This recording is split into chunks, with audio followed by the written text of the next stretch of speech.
Hello everyone.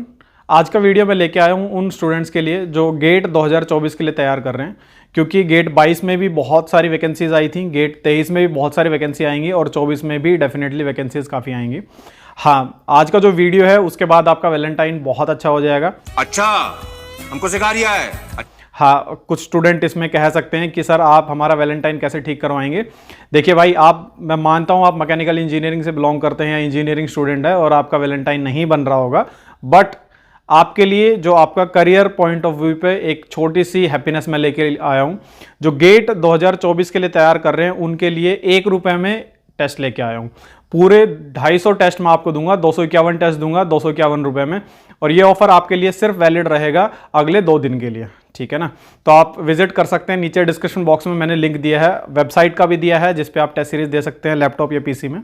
Application का भी दिया है, मोबाइल एप्लीकेशन का, जिससे आप मोबाइल में भी टेस्ट दे सकते हैं। और डायरेक्ट जो लिंक है टेस्ट सीरीज का वो भी मैंने दिया है। जैसे ही आप क्लिक करेंगे चाहे मोबाइल से या लैपटॉप से, आप डायरेक्टली साइट पे पहुंच जाएंगे। आपका मोबाइल में लॉगिन में भी सेम मोबाइल नंबर यूज होगा, आपका वेबसाइट पे भी सेम मोबाइल नंबर से लॉगिन हो जाएगा, ठीक है। अब चलिए बात करते हैं टेस्ट सीरीज के इंपॉर्टेंस पे। देखिए, बहुत सारे स्टूडेंट ऐसे होते हैं जो ये मानते हैं कि वो पहले सिलेबस पूरा करेंगे और फिर टेस्ट सीरीज देना चालू करेंगे, बट मैं हर साल सेम चीज़ आपको रिपीट करता हूं। मैं आज फिर से आपको बता रहा हूं, टेस्ट सीरीज आपको डे 1 से स्टार्ट करना है। और डे 1 से कहने का मतलब मेरा ये है कि आपने जब एक सब्जेक्ट कंप्लीट कर लिया तो कंप्लीट होने के बाद उसको रिवाइज करिए, उसके शॉर्ट नोट्स बनाइए और फिर उसका टेस्ट दे दिए, ठीक है। एटलीस्ट आपको आइडिया लगेगा कि आपने कितना तैयार किया है, आप कितना रिकॉल कर पा रहे हैं, आप कितना टाइम का प्रेशर में कर पा रहे हैं, ठीक है ना। जनरली स्टूडेंट्स जब बहुत लंबे टाइम बाद टेस्ट देते हैं तो इन बिटवीन उनका मोटिवेशन डाउन होने लगता है। फॉर एग्जाम्पल, अगर आपको मैं बोलूं कि आप अगले 10 साल पढ़ लो, 100% आपको एक बहुत ही बढ़िया 30-40 लाख की मैं जॉब दिला दूंगा, तो आप नहीं पढ़ पाएंगे क्योंकि वो मोटिवेशन नहीं आएगा, क्योंकि 10 साल बहुत लंबा पीरियड है। ऐसे ही जब आप गेट की तैयारी जब करते हैं, अगर आप लंबे टाइम तक टेस्ट नहीं देते हैं तो आपका अंदर से जो इनर मोटिवेशन है वो नहीं आ पाता है। रीजन ये है कि आपने अगर टेस्ट नहीं दिया तो आपको सबकॉन्शियसली आप एक्सेप्ट नहीं कर पाते कि रैंक आएगी, बट अगर आप जब टेस्ट दे रहे हैं लगातार तो आप सबकॉन्शियसली एक्सेप्ट कर पाएंगे कि मेरी रैंक आ जाएगी, अगर आपका टेस्ट सीरीज में अच्छे मार्क्स आ रहे हैं। अगर टेस्ट सीरीज में अच्छे मार्क्स नहीं आ रहे तो आपको शुरू के 10-15 दिन में ही पता चल जाएगा आपको इंप्रूव करना है, ठीक है। फिर जब नेक्स्ट सब्जेक्ट आप करेंगे तो आप थोड़ा इंप्रूव करेंगे, फिर टेस्ट देंगे उसका तो अच्छे मार्क्स आएंगे, फिर आपको कॉन्फिडेंस आएगा कि सिलेक्शन हो सकता है। तो ये बीच बीच में जो अंदर से कॉन्फिडेंस आता है कि सिलेक्शन हो सकता है, जो कि टेस्ट देने के बाद ही आपको आएगा, वो ही आपको कंटिन्यूसली मोटिवेट करेगा, कंटिन्यूसली आपको फ्यूल करेगा कि आप पूरे 1 साल तक पढ़ पाएं। नहीं तो जनरली ऐसा होता है कि शुरू में आपका 2 महीने मोटिवेशन का लेवल ये होता है और फिर वो डिक्रीज होते होते होते होते काफ़ी डाउन आ जाता है। इस पूरे जब ये मोटिवेशन आपका हल्का सा डाउन आता है, आपने टेस्ट दिया और रैंक बहुत बढ़िया आई, फिर ये फिर जंप करता है।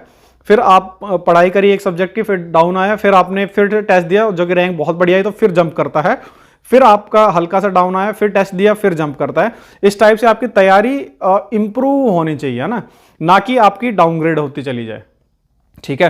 तो आपको फोकस करना है टेस्ट सीरीज पे। एक सब्जेक्ट दिया, पढ़ाई किया, फिर उसका टेस्ट दे दिया, दूसरा सब्जेक्ट किया उसका टेस्ट दे दिया, तीसरा सब्जेक्ट किया उसका टेस्ट दे दिया। इस टाइप से आपकी टेस्ट सीरीज कंटिन्यू चलनी चाहिए। तो जब आपका सिलेबस पूरा कंप्लीट होगा तब तक आपका सब्जेक्ट वाइज पार्ट सब्जेक्ट और ये सारे आपके टेस्ट खत्म हो जाने चाहिए। सिलेबस खत्म होने के बाद आपके सिर्फ फुल लेंथ टेस्ट बचने चाहिए। इस हिसाब से आपको प्लानिंग करनी है, तब जाके आप बाकी स्टूडेंट्स के कंपैरेटिव काफी लीड ले पाएंगे, ठीक है। तो जनरली आपने सुना होगा ना कि मोटिवेशन बाहर से नहीं मिलता, मोटिवेशन अंदर से आएगा तो लंबा टिकेगा, और अगर एक्सटर्नली आपको कोई मोटिवेट कर रहा है तो वो आपका 5-7 दिन चलेगा और फिर आपसे बैक टू सेम पोजीशन आ जाएंगे। तो अंदर से जो मोटिवेशन आता है वो इन्हीं चीजों से आता है। वो अंदर जो आपका कॉन्फिडेंस होता है वो ही मोटिवेट करता है आपको, है ना। और वो कॉन्फिडेंस तब आएगा जब आपको डे टू डे जो क्वेश्चंस कर रहे हैं, आप हफ्ते 10 दिन में जो टेस्ट दे रहे हैं, वो जब रैंक आपको दिखाएगा तब आपको लगेगा कि वाह, अभी अगर मैं प्राइमरी स्टेज पे इतना पढ़ रहा हूं और इसके बेसिस मेरी रैंक आ जा रही है या मार्क्स अच्छे आ जा रहे हैं, तो मैं ये कंटिन्यू करूंगा तो मेरा स्किल्स अपग्रेड होती रहेगी, मेरी नॉलेज अपग्रेड होती रहेगी और गेट के एग्जाम में प्रॉपरली अच्छे से एग्जाम दे पाऊंगा। एक चीज़ और मैं आपको बता दूं, गेट शॉर्ट एग्जाम होता है।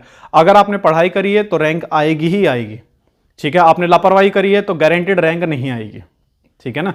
तो शॉर्ट एग्जाम है गेट, और इसमें आप प्रॉपर डे 1 से अपना शेड्यूल बना के रखें। शेड्यूल हमेशा याद रखें, इतना टाइट ना बना दें कि आप उसको मेंटेन ना कर पाएं, या इतना कम ना बना दें कि आपकी रैंक ना आए। शेड्यूल ऐसा होना चाहिए जो आप अगले 1 साल तक मेंटेन कर पाएंगे। आप अगले 1 साल तक मेंटेन कर पाएंगे और कंटिन्यूटी रखेंगे तो डेफिनेटली आपको उस शेड्यूल की बहुत पॉजिटिव आउटकम है वो मिलेगा। हाँ, इन सब चीज़ों के लिए ज़रूरी है कि आपका एक सब्जेक्ट हो तो आप उसको चेक करें कि वो आपने अच्छे से किया है या नहीं किया है। वो चेक तब होगा जब आप टेस्ट सीरीज देंगे। जब आप नेक्स्ट सब्जेक्ट करते हैं तो उसको चेक करें, टेस्ट सीरीज देंगे। नेक्स्ट सब्जेक्ट करते हैं तो उसको चेक करें, टेस्ट देंगे। तो इस टाइप से आपकी स्टडीज कंटिन्यू रहनी चाहिए, वही आपको अंदर से फ्यूल करेगा। अब जब लगातार 5-6 सब्जेक्ट आपके हो जाएंगे और सब में आपकी रैंक अच्छी आ रही है, अब प्रॉपर रिवीजन उसका होता जा रहा है, फिर जो अंदर से कॉन्फिडेंस आएगा उससे फिर आप सपने देखेंगे कि मेरा सिलेक्शन हो रहा है। फिर आप इमेजिन कर पाएंगे जब मेरा सिलेक्शन हो जाएगा तो मैं क्या क्या करूंगा, और यही आपको कंटिन्यूअसली इंटरनली मोटिवेट करता है। ठीक है, तो आपसे रिक्वेस्ट है कि आप अच्छे से वैलेंटाइन मनाएं, है ना। जो ऑफर मैं आपको दे रहा हूं वो यूटिलाइज करें, उसका पॉजिटिव यूटिलाइजेशन करें। ठीक है, और मैं उम्मीद करता हूं कि आप लोग बहुत सिंसियरली पढ़ेंगे और अपना फ्यूचर जो है उसके साथ कोई भी लापरवाही नहीं करेंगे। ठीक है, आपके पेरेंट्स के सपनों के साथ कोई लापरवाही नहीं करेंगे, आपके फ्यूचर फैमिली के साथ कोई लापरवाही नहीं करेंगे। ठीक है, आपका आज का जो एटीट्यूड है वो डिसाइड करेगा कि इन फ्यूचर आप कहाँ पहुँचने वाले हैं। ठीक है, चलिए, ऑल द बेस्ट। कोई डाउट या क्वेरी है तो आप कमेंट में डाल सकते हैं।